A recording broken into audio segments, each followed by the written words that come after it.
Hello crafty friends, it's Scrappy Craft Queen and I'm coming by. Thank you for returning to my channel.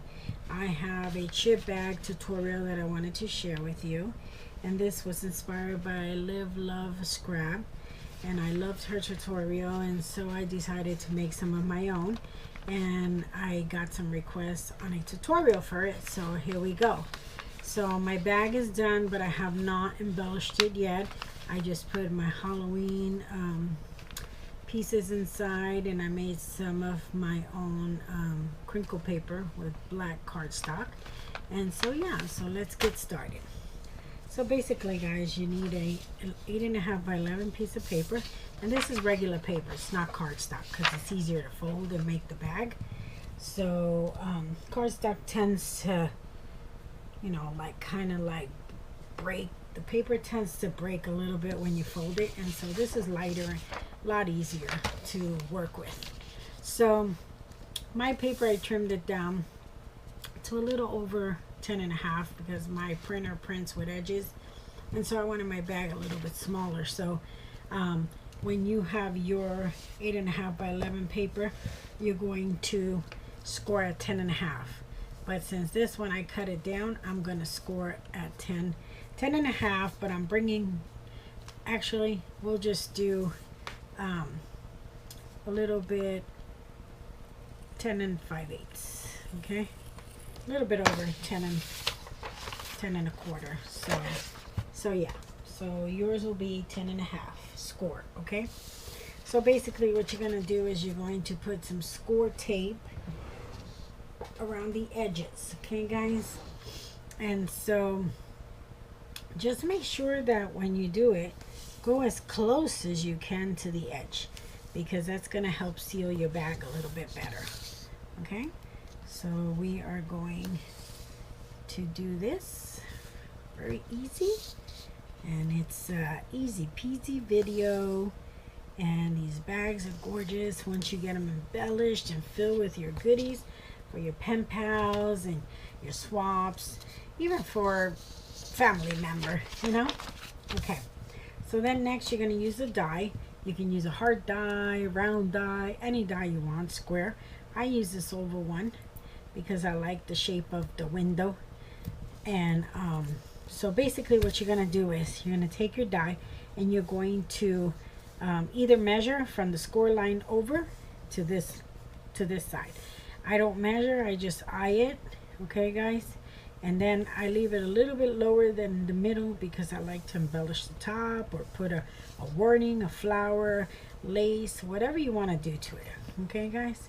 So yeah, so then we'll put some washi tape here to hold the die straight, because we want our die to be straight. And I hate that my Eiffel Tower is right there because I really love Eiffel Towers. And so, but there we go. And now I will be right back. I'm going to go to my Big Shot and cut this out real quick, guys, because I have the Big Shot Plus and it's kind of big to, I can't put it in the camera, so I will do it over here on my table. And so yeah, get this cut real quick here for you. Okay, here we go. Here we go. Alrighty. Sorry guys, my Big Shot's too big to have it here to show on camera, so I have my other works table that I use for that. So let's get this off. Okay, so there you go. Then you're going to flip it over, and you're going to take your piece of acetate, which mine is 4.5 by 2 3/4, depending on your die. Okay, so you have to measure depending on your die size. So then I'm going to take red tape and we're going to put it around every corner, close as you can to the edge. Okay guys, and you're going to cut that.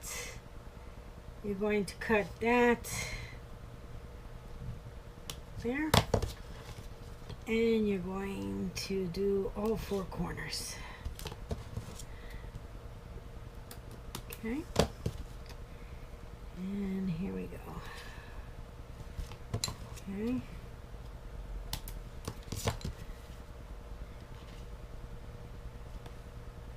and there we go. Then all you're going to do is you're going to take the backing off, and we're going to seal where the die cut is. Okay, and so red tape, and then cover your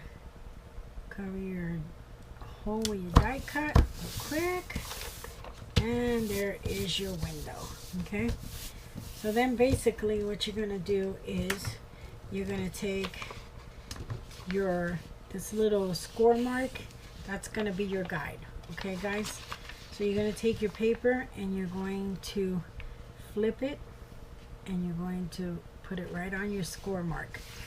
And what I like to do is I hold it down and I take my little score tape off so that I don't mess up, and I press down. There you go. Okay guys, then I go in the center and I just, you know, press down real good to make sure it sticks there. Then basically that's gonna, this score piece is also gonna be the guide to let you know when your bag is centered. Okay, so there's mine.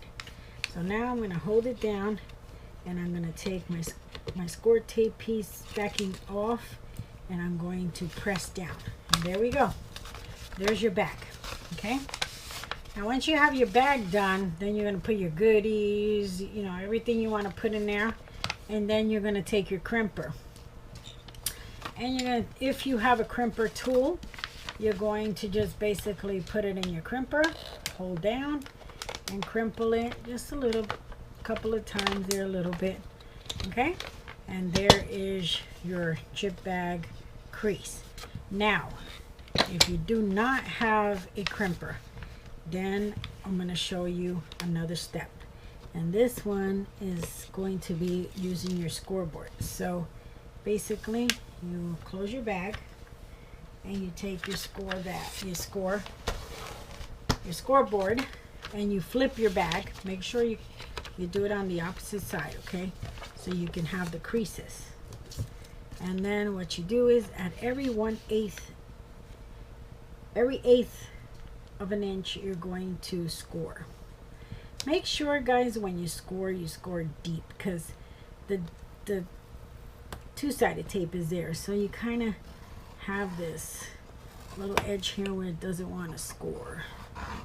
Okay, I don't worry too much about the center because the tape is there, but we want to score.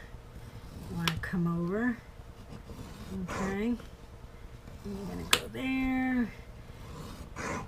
And this way you're going to get that crease on the other side. Okay, and there you go. Okay, so then see guys, you get your crease on the other side. Okay, so it still looks great. You still can make it your chip bag. If you want to like kind of like crinkle fold it, you can also do that, you know, crinkle fold it a little bit so you get more of a crease. But I think with the scores it looks fine. So there you go guys, that is how you do the chip bag. And also if you want to do a food one, you can always print out the nutrition guide and the barcode and put it on the back if you're doing some type of food chip bag. I don't do it for these because they don't, you know, embellishments don't need nutrition guide. So but if you're putting food, or you know, like cookies or candy, anything, you can do that. Okay, so I hope you liked the tutorial. I hope you make some, and it's not a perfect one, but I try to do my best to show you guys what I make. And so I hope you like it. I hope you try it, and I will talk to you guys later. Thank you so much. Bye bye.